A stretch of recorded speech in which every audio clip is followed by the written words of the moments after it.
Bonjour à tous, chers frères et sœurs, je suis ravi de vous retrouver, j'espère que vous allez bien, que vous vous portez bien, que vous êtes dans la joie comme moi je peux l'être, et notamment quand j'étudie la parole de Dieu, celle que je vais partager avec vous ce matin. Je voudrais partager un message qui s'appelle le Kippour.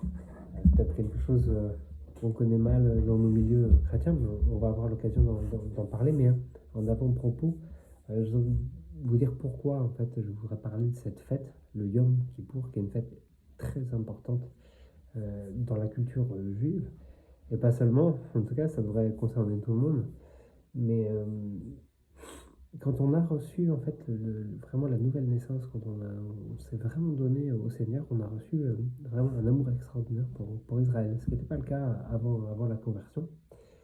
Et je vais citer un, un verset dans la parole de Dieu qui est fort, qui s'appuie là-dessus. C'est Jérémie au chapitre 31, verset 3 qui dit: Dès les temps reculés, l'Éternel lui est apparu et lui a dit: D'un amour éternel, je t'aime. C'est pourquoi je t'attire par l'affection que je te porte. C'est le Seigneur qui parle à Jérémie en ce qui concerne Israël. Il dit qu'il aime Israël d'un amour éternel et qu'il l'attire toujours à lui parce qu'il l'aime de cet amour qui ne s'arrête jamais. Et c'est vraiment quelque chose qui nous a frappé quand on reçoit aussi le Seigneur, on reçoit son cœur et on reçoit tout ce qu'il y a dedans, et notamment l'amour d'Israël. Et ça a vraiment été quelque chose de fort. Et d'ailleurs, c'est un verset qu'on a repris pour notre mariage en 2017, si mon souvenir est bon. On avait mis ça sur notre faire-part parce que ça avait le double sens. J'aime ma femme d'un amour éternel et j'aime le Seigneur et j'aime Israël d'un amour éternel. Donc pourquoi en fait ce verset-là c'est parce que du coup le Seigneur nous a vraiment bouleversés euh, du coup on a vraiment reçu cet amour pour Israël, ce qui est quand même un miracle, hein, surtout dans les temps présents où on voit un antisémitisme qui revient en force, qui grandit, qui se développe, où on voit que dans le monde séculaire il y a une haine du juif, une haine d'Israël qui a certes toujours existé, qui était devenue un peu honteuse et qui l'est de moins en moins. Mais quoi qu'il en soit, nous, on a reçu vraiment cet amour d'Israël de la part de Dieu, et c'est quelque chose qui se développe et qui n'est pas anodin. Et d'ailleurs, on le voit tout à travers de la parole de Dieu, cet amour permanent, hein, que ce soit dans ce qu'on appelle l'ancienne alliance ou la nouvelle alliance. On le voit même avec Paul, hein, qui est un apôtre vraiment d'origine israélite et qui est amené à prêcher partout aux juifs et aux non-juifs. Et il a manifesté vraiment cet amour et cette compassion, vraiment jusqu'à se dire: mais je préfère être anathème moi-même qu'il y ait un Israélite qui se perde, parce qu'il avait aussi cet amour éternel d'Israël en lui, non seulement parce qu'il était lui-même israélite, mais aussi parce qu'il avait le Saint-Esprit avec lui. Et je vous dis cela parce que c'est très concret. Le 7 octobre 2023, il y a eu en Israël, comme vous le savez tous, ces attentats terroristes atroces qui ont touché des nourrissons, des femmes, des enfants dans des conditions tellement abominables que je ne pourrais pas vous les décrire aujourd'hui. Et Cindy, ma femme, qui est à l'université à Paris, à la Sorbonne, avec 300 élèves dans sa promo, il y a un groupe d'étudiants juifs qu'elle connaissait, avec lesquels elle a déjà plus ou moins partagé, et elle est allée les voir vraiment avec un cœur plein de compassion, plein de tristesse aussi, plein d'amour, pour leur dire que voilà, elle était dans la compassion avec eux et qu'elle espérait que leur famille qui était en Israël se portait bien et qu'ils n'avaient pas été trop touchés, et que quoi qu'il en soit, elle leur partageait vraiment toute cette compassion, tout cet amour et toute cette injustice de ce qui avait pu se produire. Et ils ont été vraiment très touchés, très touchés, parce qu'ils savaient déjà qu'elle était chrétienne, mais qu'elle vienne avec cet amour d'Israël, cet amour éternel que Dieu a. Et ça aussi, c'est un témoignage qui est fort pour eux, parce qu'il n'y a pas grand monde qui leur témoigne de l'amour et de l'affection, croyez-moi. Et d'ailleurs, de moins en moins, et d'ailleurs, sur cette promo qui fait plusieurs centaines d'étudiants, il y a beaucoup aussi d'étudiants d'autres origines qui n'ont pas forcément cet amour naturel pour Israël. Mais en tout cas, ils ont été touchés, vraiment.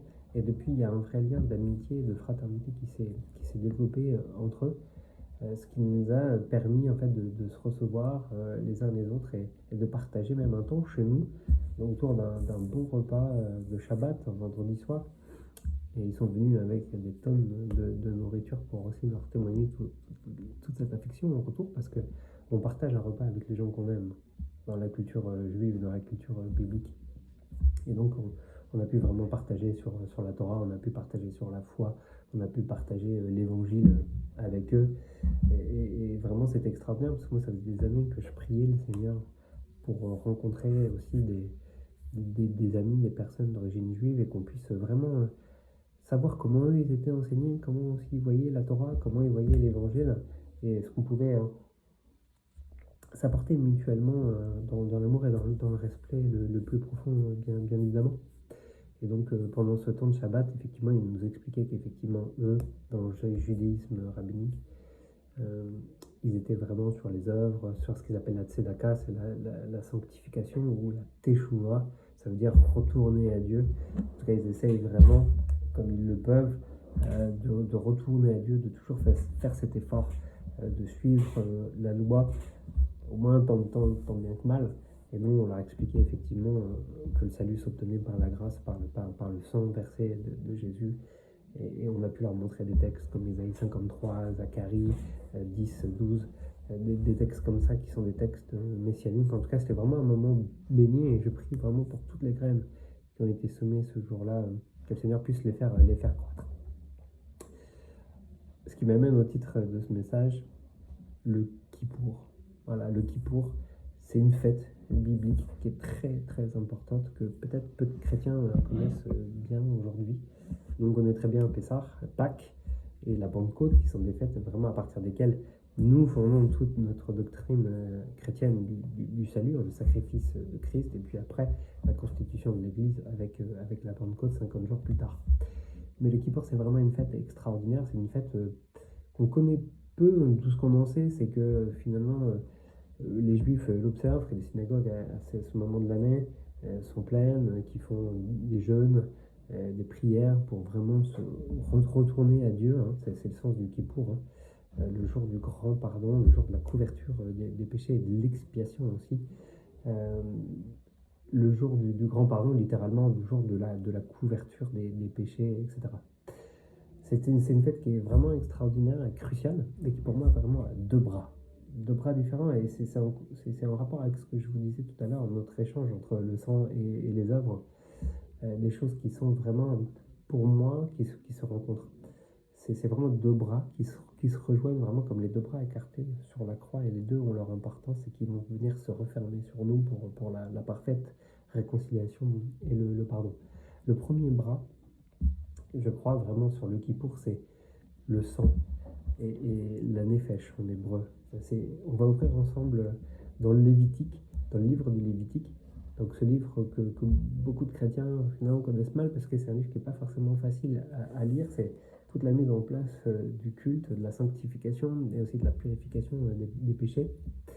Et on avait abordé dans une précédente prédication sur les trois dimensions de l'être, âme, corps et esprit. Vous savez, bios, psyché et pneuma. En hébreu, ça donne plutôt effectivement nefesh pour la psyché et ruach pour l'esprit. Il n'y a pas vraiment de dimension corporelle dans la pensée hébraïque. Bios et psyché donnent nefesh. Nefesh étant l'âme, la plénitude de l'être. Tout ce qui fait qu'un être est vivant, c'est nefesh en hébreu. C'est vraiment très important de le comprendre parce qu'au chapitre 17, au verset 11, il est écrit, et c'est Dieu qui parle à Moïse ici, car la vie de la chair, qui nefesh à bazar en hébreu, est dans le sang. Je vous l'ai donné pour faire l'expiation sur l'autel. C'est le sang en tant que vie, nefesh, qui fait l'expiation. Et ça, c'est vraiment hyper important de vraiment le comprendre. Le Seigneur, là, il dit que la nefesh, toute la vie, en fait, la vie nefesh, est dans le sang. Et qu'il a donné le sang pour faire l'expiation. Alors là, on peut voir un double sens, et c'est rigolo parce que les Juifs et les rabbins diraient que le je vous l'ai donné, c'est je vous ai donné le moyen de faire l'expiation. Très bien, ce qui est pas faux. Hein. Mais avec l'expérience un peu de la lecture de la parole de Dieu, je sais qu'il y a plusieurs niveaux de lecture. En général, ça ne s'arrête jamais au premier sens. Il faut creuser un petit peu, le Seigneur veut qu'on cherche comme un tâton, mais la vérité est toujours proche. Moi, j'y vois aussi plutôt en plus, un sens éminemment prophétique. J'ai pourvu, bien évidemment, le moyen du salut par le sang et l'autel que je veux donner pour faire ça. Mais je vois aussi j'ai pourvu à ce sang qui doit être répandu sur l'autel. Non seulement je vous donne le moyen du salut en vous donnant le sang et l'autel, mais je pourvois moi-même à ce sang. Rappelez-vous, Jéhovah Jireh, Dieu qui pourvoit, ou Dieu qui se pourvoit lui-même agneau au moment d'Abraham et d'Isaac. Donc c'est quelque chose qui est vraiment fort, fort, fort. Il faut vraiment, vraiment, vraiment, vraiment bien le comprendre. Nefesh, ce mot hébreu en grec psyché, comme on avait vu dans la précédente prédication, qui se traduit par âme, par vie, par être tout entier. La nefesh, c'est le souffle vraiment que Dieu donne à Adam dans ses narines et qui fait de lui un être vivant. La nefesh, en fait, ce n'est pas une partie de l'homme. Dans la pensée grecque, c'est l'homme tout entier. Et Dieu dit, cette vie-là tout entière, elle est dans le sang. Donc le sang, c'est pas juste un liquide ordinaire, un liquide biologique qui circule dans les veines, hein. C'est le souffle de Dieu rendu visible et palpable dans un liquide qui fait tout le tour de notre corps en permanence. Et ça, c'est vraiment quelque chose d'extrêmement puissant. Et c'est pour ça que le jour du Kippour, le grand prêtre rentrait une fois par an, en fait, hein, ce jour-là précisément dans le Saint des Saints, là où personne ne pouvait rentrer sans mourir, hein.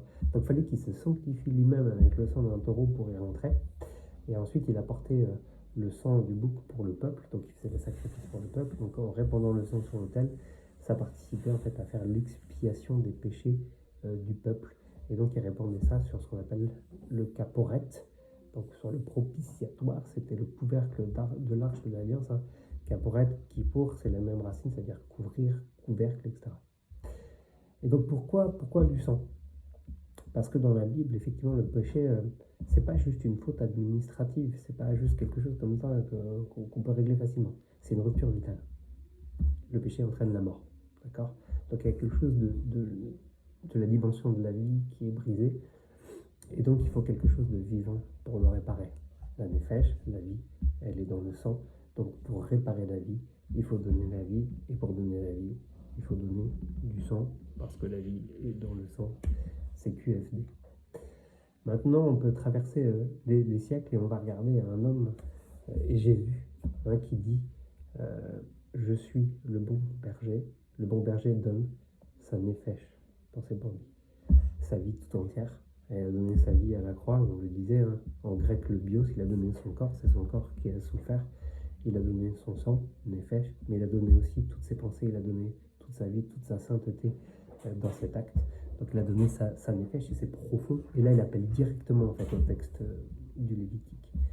La nefesh est dans le sang, je vous l'ai donné sur l'autel, j'ai donné mon nefesh sur l'autel de la croix, l'autel de bois, comme c'était aussi le sang répandu sur le bois des linteaux à Pâques, quand les Juifs ont été vraiment sauvés des plaies d'Égypte.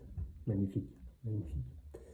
Donc il dit, je donne ma vie, je la donne entièrement, et je la donne sans aucune réserve. Parce qu'encore une fois, dans la pensée grecque, nefesh, c'est la totalité de son être. Tout. Il n'a rien retenu. C'est ça que ça veut dire. Magnifique. Et sur la croix, quand le soldat perce son côté, il sort quoi? Du sang et de l'eau. C'est pour faire la transition avec le deuxième bras qui est la teshuva.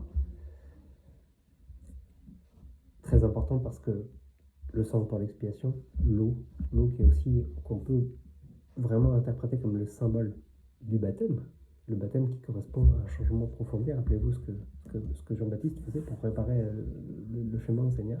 Il est baptisé dans l'eau en symbole d'un changement profond de vie, ce qui nous amène au deuxième bras du Kippour, la Teshuvah. C'est ce que les Juifs appellent le Teshuvah, ce que nos collègues appellent la Teshuvah. C'est pour ça que je prends le terme comme il est.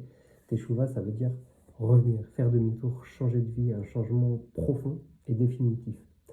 Parce que en fait, c'est ça que nous, parfois, on peut oublier en tant que chrétiens, et surtout à notre époque, hein, on est un peu dans l'hypergrâce et on voit tout un tas de dérives. On nous dit venez comme vous êtes, hein, c'est un peu l'église McDonald's, hein, et surtout ne changez rien. Mais c'est pas du tout ce que dit la parole de Dieu. Et ça, c'est quelque chose que les Juifs, pour le coup, ont très bien intégré. Et que nous, parfois, bon, c'est un bon rappel. Kippour, c'est pas seulement du sang, hein, c'est aussi, et peut-être d'abord, ce que la parole appelle la Teshuvah. Le premier volet, effectivement, le premier volet de la prédication de Jean-Baptiste et aussi de celle de Jésus, c'est repentez-vous car le royaume des cieux s'est approché. Et c'est pas du tout anodin, effectivement. C'est pas seulement être désolé, pas seulement se frapper la poitrine, mais voilà, c'est changer de vie totalement. C'est-à-dire avoir la conscience de nos péchés et avoir la conscience qu'il faut changer et vraiment entamer ce processus de changement profond. C'est vraiment changer de direction, faire demi-tour et revenir à Dieu. Et ça, c'est vraiment important aussi de le comprendre. Et il y a quelque chose de beau dans le Kippour. Il y a une chanson qui chante comme ça, souvent qui s'appelle Avinu Malkeinu. Alors, je ne sais pas si vous connaissez, peut-être, pour ceux qui écoutaient Barbara Streisand il y a quelques années en arrière, qui était une chanteuse très populaire et qui chantait cette chanson Avinu Malkeinu. Et ça veut dire notre Père, notre Roi. Notre Père, notre Roi, fais-nous revenir à toi dans une teshuva complète. C'est Seigneur, permets-nous systématiquement, quand on s'éloigne, de faire demi-tour et de toujours revenir à toi, de ne jamais oublier de faire ce bilan et de se retourner vers toi et de ne pas marcher voilà, à l'inverse, mais vraiment de se rapprocher à toi. D'ailleurs, le Seigneur invite partout dans sa parole à toujours revenir à lui, à vraiment faire cet effort de ne pas s'éloigner, de rester à proximité. Donc c'est vraiment une teshuva complète. Ce que dit cette chanson, c'est vrai. C'est pas à moitié, pas du bout des lèvres, pas par tradition ou quoi que ce soit. Mais c'est vraiment quelque chose de profond. Et Jésus lui-même cite les textes, comme Osée au chapitre 6. Car c'est la miséricorde que je désire et non le sacrifice. La miséricorde, c'est vraiment quelque chose de fort. Et c'est aller chercher la miséricorde de Dieu, c'est aussi se présenter devant lui et refaire ce lien avec lui. Donc, la Teshuvah, accueillie par Dieu, magnifique, c'est comme le fils prodigue. Le fils prodigue, en fait, il s'en va, il brûle tout l'héritage de son père, puis au bout d'un moment, il regrette, et il fait l'effort de revenir vers son père. S'il n'était pas revenu vers son père, probablement qu'il serait mort de faim. En tout cas, il n'aurait pas bénéficié du pardon total de son père. Et c'est là où, du coup, forcément, on a vu qu'il y avait le sang comme premier bras, la Teshuvah comme deuxième bras, et c'est là où, du coup, ça fait qu'un. Voilà. C'est ce que j'ai moi au fond du cœur, c'est qu'il faut vraiment se négliger aucun de ces deux bras. Certains chrétiens se sont trop concentrés sur le sang, ce que j'ai dit tout à l'heure. Ils croient que la croix c'est comme un passe automatique, ça nous donne tous les droits, mais c'est pas ce que dit la parole de Dieu. Repentez-vous, car le royaume des cieux s'est approché. Et cette prédication, elle précède le sacrifice à la croix. C'est pas pour rien, et ça avait été prophétisé comme ça, qu'il enverrait Élie pour préparer le chemin, disposer les cœurs à recevoir l'entièreté du pardon. Et donc nous, on s'est peut-être un peu trop focalisé parfois, je ne sais pas nous spécialement, mais dans la chrétienté en général. Et les juifs, eux, ont mis tout leur espoir que dans la Teshuvah. Forcément, ça a été, après Jésus, il y a eu un grand changement de doctrine aussi dans les textes. On pourrait faire ça, une étude un petit peu plus tard pour regarder un petit peu comment ça a changé et comment justement ils sont sortis un petit peu de cette logique du sang pour se concentrer vraiment dans ce que le judaïsme rabbinique a proposé comme nouvelle interprétation, qu'il n'y avait plus le temple pour pouvoir faire les sacrifices. Et donc ça s'est réorganisé comme ça, mais c'était pas forcément prévu comme ça.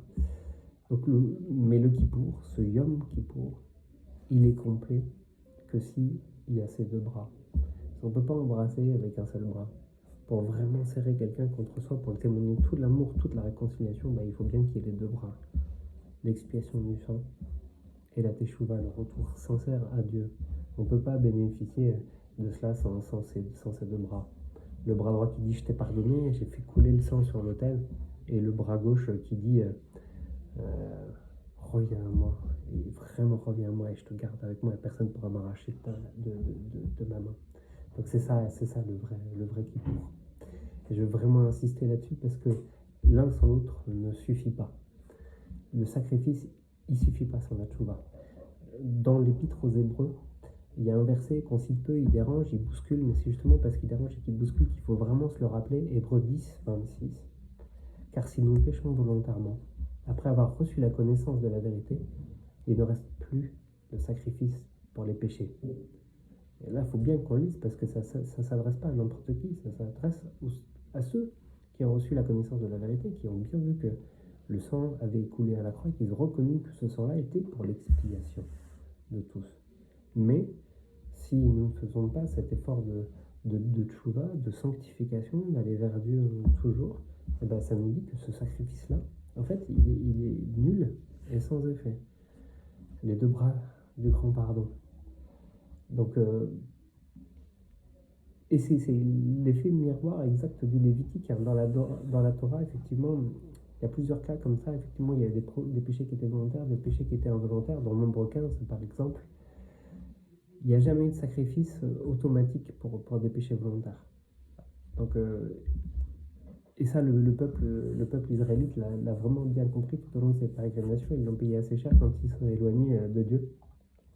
Et donc le sacrifice sans tchouva n'a jamais fonctionné ni sous la Nouvelle Alliance, ni sous l'Ancienne Alliance. Et c'est ce que dit vraiment l'auteur aux Hébreux, aux chrétiens. Nous, le sang de Jésus, il est précieux, il est définitif, mais il ne peut pas être reçu dans sa juste valeur, dans sa juste dimension, sans une parfaite tchouva, sans un parfait retour à Dieu, repentance à laquelle Jean-Baptiste et le Seigneur nous appelaient. Parce que le pardon, ce n'est pas une transaction. C'est vraiment ça que je voudrais que vous gardiez ce matin comme message.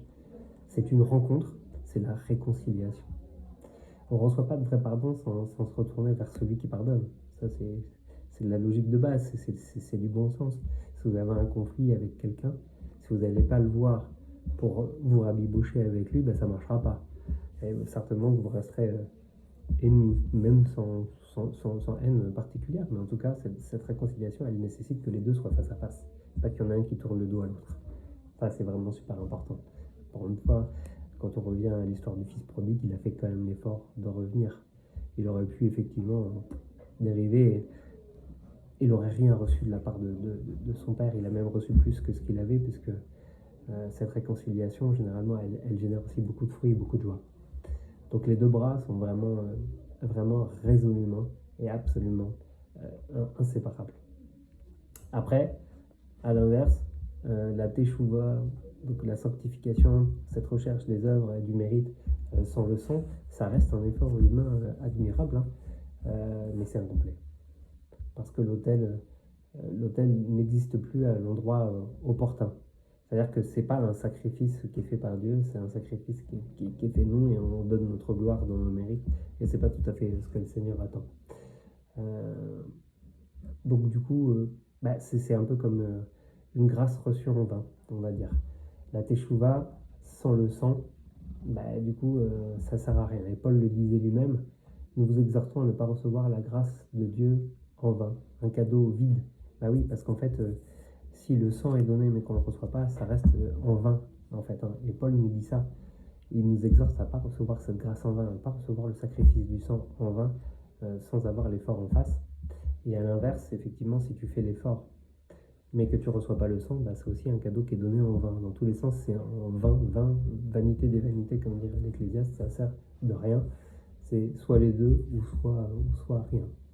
Donc encore une fois, ce verset d'Hébreu, il n'est pas là pour nous terrifier, hein. Il est là pour nous encourager. Que le sang du Fils de Dieu est trop précieux pour être négligé. Il faut vraiment que nous puissions nous mettre dans cette démarche systématique d'aller vers lui et de passer du temps avec lui, de le chercher, et vraiment pour que ce cadeau ne soit pas donné en vain. Et ça, c'est super important pour nous, et nous, en tant que chrétiens qui aimons Israël. Et on a de cesse de le dire, mais c'est vrai, qu'on fasse ce pont aussi avec eux. On refuse de choisir entre le Jourdain et la croix, entre le baptême et le changement de vie et le sang. C'est les deux, et on a vraiment une responsabilité particulière envers nos frères juifs. On va leur dire, mais regarde, ton kippour, c'est bien, tu fais les efforts, tu fais la tchouva, tu cherches la sanctification, et c'est une bonne chose. Mais Dieu a pourvu à ce sang sur le caporet pour toi. Et si tu veux vraiment rentrer dans cette dimension du grand pardon et de voir la gloire de Dieu, il faudra que tu l'acceptes. Parce que la teshuva, elle n'est pas optionnelle, mais le sang non plus. Et effectivement, on ne peut pas rester nous systématiquement sur le sang et eux systématiquement sur les œuvres. Il faut vraiment qu'on arrive à se mettre d'accord. Et vraiment, je bénis le Seigneur pour ces moments de partage qu'on a eu avec eux. Maintenant, je voudrais vraiment vous parler d'une autre prophétie, Zacharie 12, qui moi, me bouleverse vraiment. Qui met mon cœur à nu aussi. Tu vois, quand je pense à mes frères juifs, c'est un texte qui me fait pleurer vraiment, qui me touche particulièrement, qui a été écrit 5 siècles avant la croix, et qui est toujours d'actualité. À travers le temps, on va le lire ensemble, chapitre 12, verset 10 de Zacharie. Je répandrai sur la maison de David et sur les habitants de Jérusalem un esprit de grâce et de supplication. Ils lèveront les yeux vers moi, vers celui qu'ils ont percé. Ils pleureront sur lui comme on pleure sur un fils unique. Ils pleureront amèrement sur lui comme on pleure sur un premier-né, celui qu'ils ont percé. Zacharie parle à Israël, en fait, à ce moment-là, dans sa prophétie. Il parle à Jérusalem. Il dit, un jour, vous lèverez les yeux vers celui que vous avez percé et vous pleurerez sur lui. Un deuil sur le Fils unique. Le deuil le plus profond qu'un être humain puisse endurer. Parce qu'effectivement, on parle de Dieu lui-même et de tout ce qu'il a fait pour nous. Et je pleure vraiment dans mon cœur, mais je pleure d'espérance aussi. Je pleure parce que je vois l'accomplissement. Je vois Jean debout au pied de la croix, qui est écrit dans son évangile, et certainement dans une douleur atroce de voir son maître dans une telle douleur, mais dans une espérance aussi, parce qu'il sait. Un des soldats lui perça le côté avec la lance, et celui qui a vu rend témoignage, afin que vous croyiez aussi, car ces choses sont arrivées afin que l'écriture fût accomplie. Ils regarderont vers celui qu'ils ont percé. Jean 19, 34, 37. Donc là, Jean cite Zacharie. À ce moment-là, quand le soldat le perce et qu'il a les mains aussi percées. Et à ce moment-là, effectivement, cette prophétie, elle s'est déjà accomplie en partie pour des milliers de juifs depuis ces 2000 ans. Et notamment ceux qui étaient autour de la croix à ce moment-là. Et toutes ces conversions qu'il y a des juifs messianiques depuis 2000 ans. Mais elle n'est pas terminée encore, mais je sais qu'elle va arriver. C'est ce que Zacharie dit. Ils ont percé, ils lèveront les yeux. Il y a aussi une dimension future. Ils ont percé, c'est du passé. C'est arrivé, le sang a été répandu. Mais pour l'instant, ils n'en ont pas encore la pleine conscience. C'est une promesse qui va suivre son cours. Petit à petit, souvenez-vous, ils ont été aveuglés pour un temps pour que nous, les croyants d'origine païenne, puissions rentrer aussi dans la grâce et rentrer dans la bergerie. Mais ils lèveront les yeux vers lui. Et reconnaîtront un jour que le sang aussi a coulé sur l'autel que Dieu a choisi, sur l'autel de la croix, pour l'expiation des péchés, pas comme le sang d'un animal qui devait être renouvelé, mais la néphesh parfaite, le souffle vital qui était de Dieu, qui était dans le sang de Jésus, qui est valable à perpétuité pour tous ceux qui le reçoivent, dans la tchouva parfaite, qui est le véritable Kippour. C'était Dieu fait chair. Et ça, ils le réaliseront, et pour moi, c'est tellement bouleversant, pardon.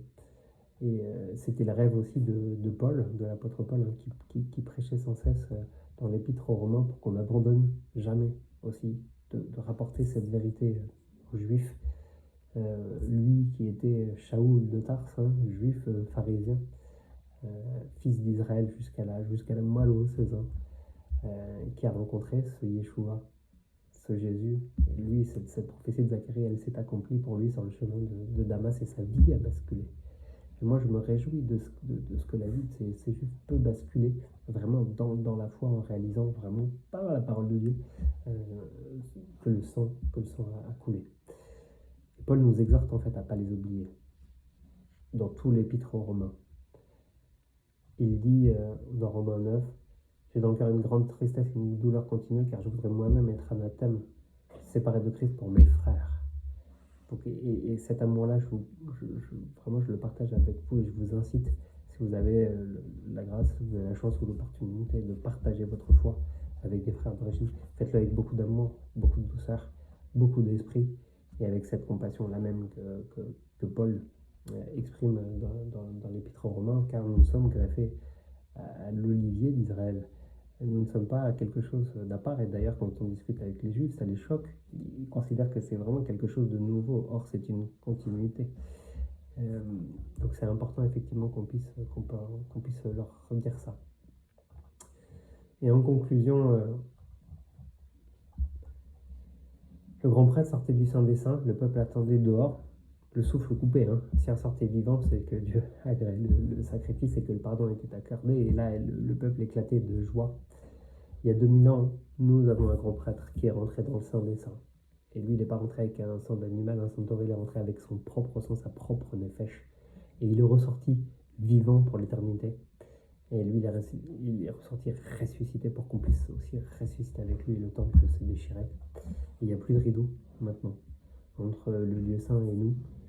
La tchouva, elle est possible, rendue possible par le Saint-Esprit qui est en nous, qui nous conduit dans toute la vérité et qui nous sonde aussi en permanence. Laissons-le nous sonder en permanence pour qu'on puisse jamais s'éloigner, que ce sang soit toujours précieux pour nous, pour notre salut.